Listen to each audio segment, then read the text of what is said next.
É com muita alegria que nós estamos iniciando mais um programa Semeando Saúde. E hoje nós temos a honra de receber aqui o nosso companheiro, colega médico, doutor Diego Curato. Seja bem-vindo, doutor. E o tema hoje, olha, tema que está super na moda, porque hoje o Brasil, acreditem, superou os Estados Unidos há alguns anos atrás, mais de 2 milhões de cirurgias todos os anos, se transformando no país que mais faz o quê?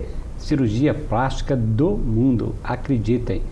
E também, junto com isso, vem aí as complicações. Então, o que fazer para quando você for fazer uma cirurgia plástica? Quais os cuidados que você deve tomar? Mas antes, vamos conhecer um pouco da formação do nosso convidado de hoje, cirurgião plástico, renomado, famoso, doutor Diego Curato. Seja bem-vindo, meu amigo.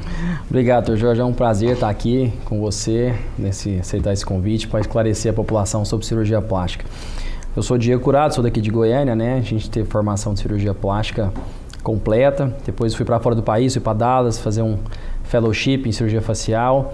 E depois virei instrutor do curso de Dallas, que é o maior curso de face e nariz do mundo. E também tem contorno corporal. Então todo ano em março eu estou lá com o Dr. Rod Horry, que é o editor da revista Plastic hoje. E aqui no Brasil também tem vários eventos muito bons. E como o senhor disse, o Brasil é uma referência em cirurgia plástica, Então, além da gente ser conhecido no mundo pela capacidade técnica dos cirurgiões, a gente tem inclusive um turismo plástico muito grande. Pessoas de fora vêm fazer cirurgia aqui no Brasil também. Então é muito importante esse tema que o senhor trouxe, que é a escolha do cirurgião plástico, a escolha do local de fazer a cirurgia, porque você está indo atrás de um sonho, então esse sonho tem que ser estruturado para realmente sair tudo do jeito que você merece, do jeito que a paciente deseja finalizar e realizar esse sonho. Que bom! Então vamos logo direto ao ponto, direto ao assunto.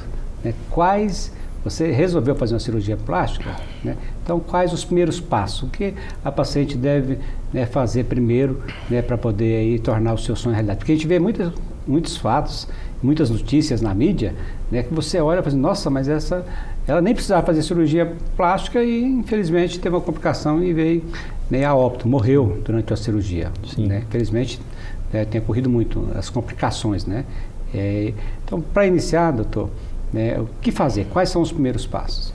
Sim, então, o primeiro passo para realizar uma cirurgia plástica é procurar realmente um cirurgião plástico, que é especialista pela Sociedade Brasileira de Cirurgia Plástica, que tem todos os certificados, o RQE, que é o Registro de Especialidade. Vá atrás, tem vários sites do CRM, hoje tem rede social que você consegue ver a formação do médico, ver onde esse médico opera, buscar referência. Porque o que acontece? O índice de complicação com especialista, de verdade, é muito pequeno, é muito, muito raro. Ter um óbito, por exemplo, como o senhor disse, em cirurgia plástica, é muito, muito raro. O que a gente vê hoje é que tem muito marketing, tem muita invasão da área médica também. Não só da plástica, mas no geral. E as pacientes, às vezes ansiosas por fazer uma cirurgia plástica, realizar um sonho, acreditam muito em marketing, às vezes vão ou atrás de preço, ou não olham o local que vão operar. Hoje nós temos vários lugares com bastante qualidade técnica. A gente tem o Hospital Albert Einstein em Goiânia, por exemplo, que a gente recebe pacientes do país inteiro, Mato Grosso, Tocantins, Pará. O Goiânia é referência, inclusive, para esse país, para o país inteiro. Gente que ia para São Paulo antigamente não vai mais, fica aqui em Goiânia. O primeiro passo é a paciente buscar realmente o cirurgião, entender quem ele é e não ir atrás apenas de preço. Fazer todos os exames, criar uma rotina para você operar. Você não pode programar uma cirurgia e não ter ninguém para te ajudar. Você tem que ter um local para ficar, você tem que ter os cuidados, procurar saber a estrutura do local que você vai operar, não ver se não é uma clínica muito pequena, se realmente se tem uma estrutura, se você tiver uma complicação, que pode acontecer durante uma cirurgia plástica, e fazer todos os exames e conhecer o seu médico, buscar referência sobre ele. Você fazendo esses passos e seguindo a orientação certa, a chance de seu sonho ser bem sucedido é praticamente 100%. Então, hoje a cirurgia plástica é muito segura.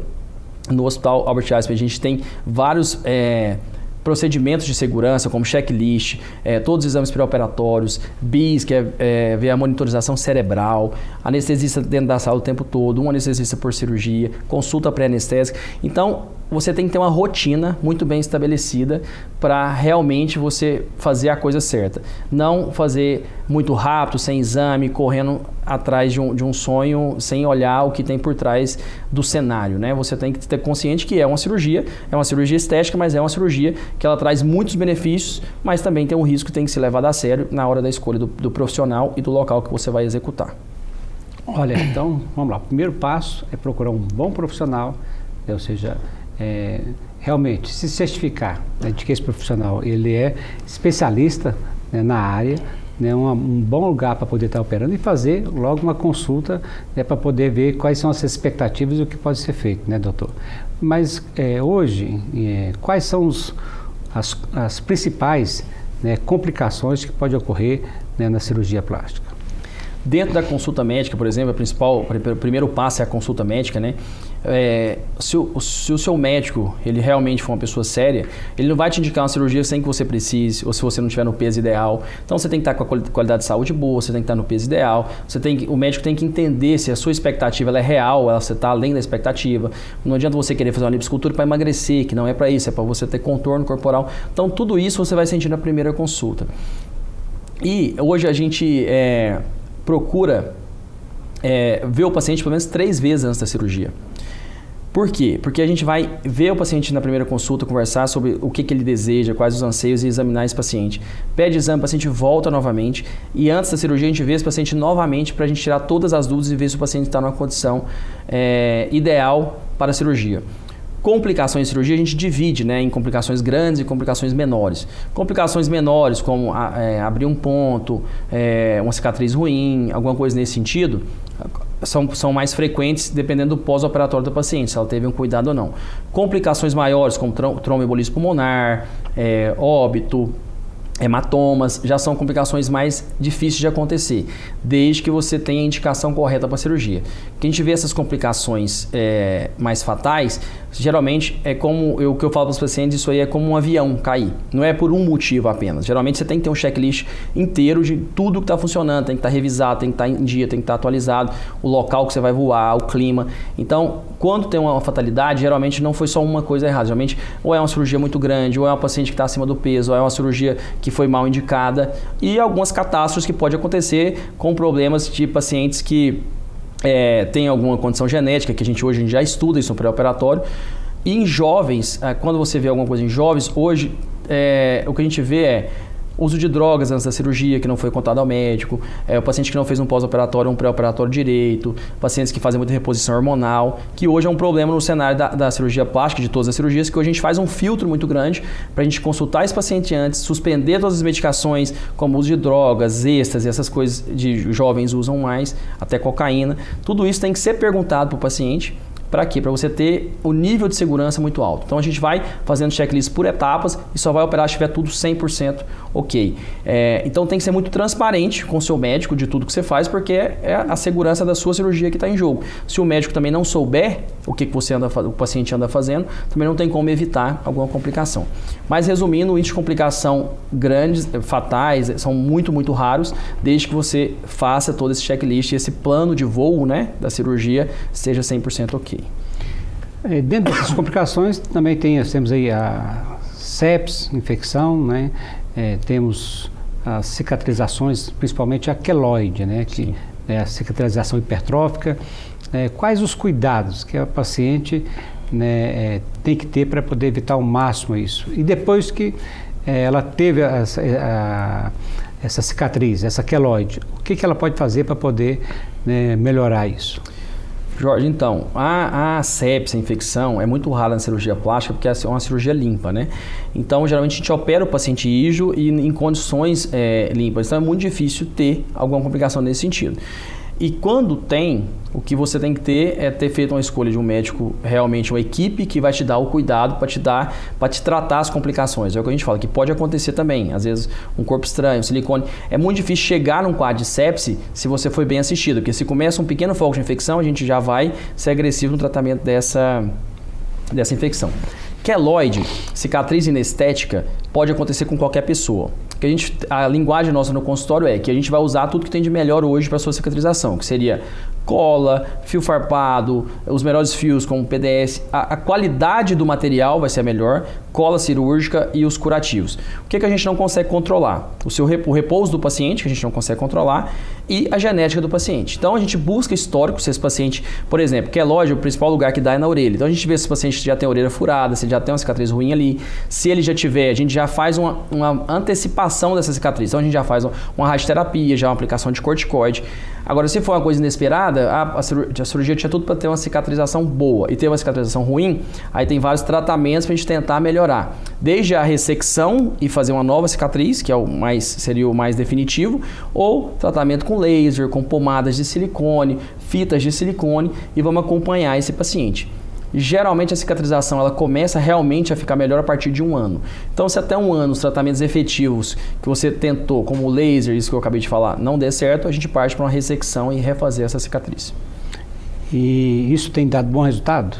Tem dado ótimo resultado. Hoje a qualidade da cirurgia plástica mudou demais. Se você pegar de 5 anos para cá, a busca por resultados mais naturais, cirurgias menos invasivas, tecnologias associadas a cirurgias como laser, radiofrequência, ácido hialurônico, pomadas melhoraram muito, que antigamente não tinha isso.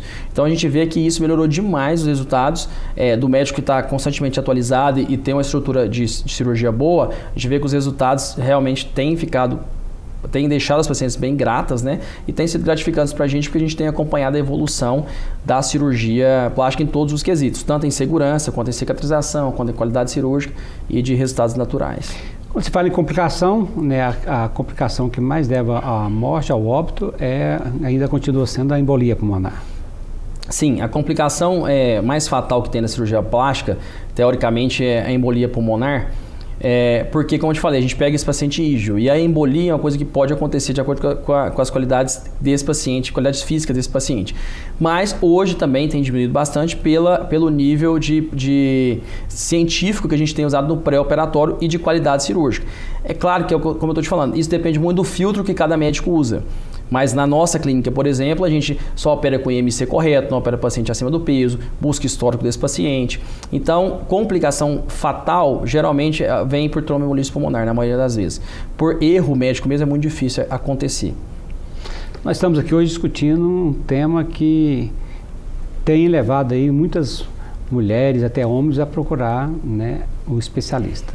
E quando se fala em cirurgia plástica, geralmente, né, a maioria de nós pensamos em estética, mas também não é só estética. Muitas das vezes há uma necessidade da paciente fazer, né, uma correção para poder aí aliviar um problema de saúde, depois de uma cirurgia bariátrica. Me fala para mim um pouco dessas indicações.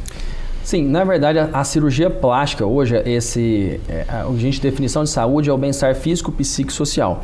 A gente vê mesmo na cirurgia puramente prótese de mama ou na cirurgia de rinoplastia, o bem que você causa para um adolescente, por exemplo, que não teria coragem de ir no clube, não usava biquíni, ou sofria bullying no colégio, ou uma criança de 8 anos que tem orelha em abano, que a gente vai corrigir essa orelha dela, que ela vai... Então a gente vê o quê? As pessoas que têm uma autoestima mais elevada, uma autoconfiança, elas se tornam pessoas melhores, elas se tornam melhores profissionais, elas alcançam objetivos maiores na vida. Então, isso já é um tratamento de saúde. E as cirurgias reparadoras, como pós-câncer de mama, pós-cirurgia bariátrica, por exemplo. Hoje, o índice de obesidade no Brasil aumentou muito, o índice de cirurgia bariátrica aumentou demais. Então, quando o paciente perde esse peso, ele tem uma melhora da pressão arterial, da diabetes, mas ele fica enclausurado em casa porque ele fica cheio de pele, ele não tem coragem de usar uma roupa, ele não tem coragem de sair. Então, a cirurgia plástica entra como um tratamento reparador na reconstrução da autoestima desse paciente. Retirada de excesso de pele, tratamento estético e reparador desse paciente, juntamente com o câncer de mama, e quando a paciente vai tratar uma doença, ela tira a mama, a gente hoje consegue reconstruir também com prótese de silicone, com resultados bem aceitáveis, resultados que põem de novo essa paciente, essa cidadã, né, na vida social ativa novamente. Nós falamos aí, né, com relação à questão da mama, de poder reconstruir a mama nos casos de câncer, quando se faz essa mastectomia, que é a retirada total da mama. Mas também nós temos aí muitas indicações, né, clínicas, né, por pacientes que estão desenvolvendo problema de coluna, exatamente o contrário, né, que são as gigantomastias, né, são as mamas volumosas. Né, qual que é a melhor técnica para poder se fazer esse tratamento? A paciente realmente tem que emagrecer um pouco antes? Qual que seria o melhor tempo para ela procurar e fazer a sua cirurgia? Então, a gigantomastia é um quadro clínico que, assim, atrapalha muito as pacientes, principalmente as mais jovens também, por causa de autoestima, peso nas costas, dor nas costas, às vezes dá até assadura aqui embaixo da mama. Então é uma cirurgia que a gente também faz bastante. E o melhor cenário para essa paciente é a partir do momento que ela já tem, né, uma conscientização do problema dela, que ela já partiu para melhorar a qualidade de vida, por exemplo, se ela for obesa, ela perder peso, o máximo que ela conseguir, entrar num quadro de saúde muito bom e a gente resolver essa questão da mama dela já com ela em tratamento de qualidade de vida, não só a cirurgia para aquela mama. Mas o que a gente tem visto é, quando a gente faz essa cirurgia, geralmente as pacientes, elas adoram o resultado porque elas melhoram muito a qualidade de vida. Aquela coisa de não ter uma roupa, de se sentir pesada, de ter machucado aqui na mama, até de se expor para o marido, para o namorado, tudo isso melhora muito na cabeça dessa paciente. E é uma cirurgia que a gente faz bastante também. E hoje tudo se fala, tudo é tecnologia. E o que tem hoje de novo, né, em tecnologia para poder auxiliar a cirurgia da mão. Estamos chegando perto da cirurgia robótica, da cirurgia plástica também? Sim, a cirurgia robótica é interessante, a casuística aqui em Goiânia é a maior casuística, a minha inclusive, a gente tem um robô lá no Einstein.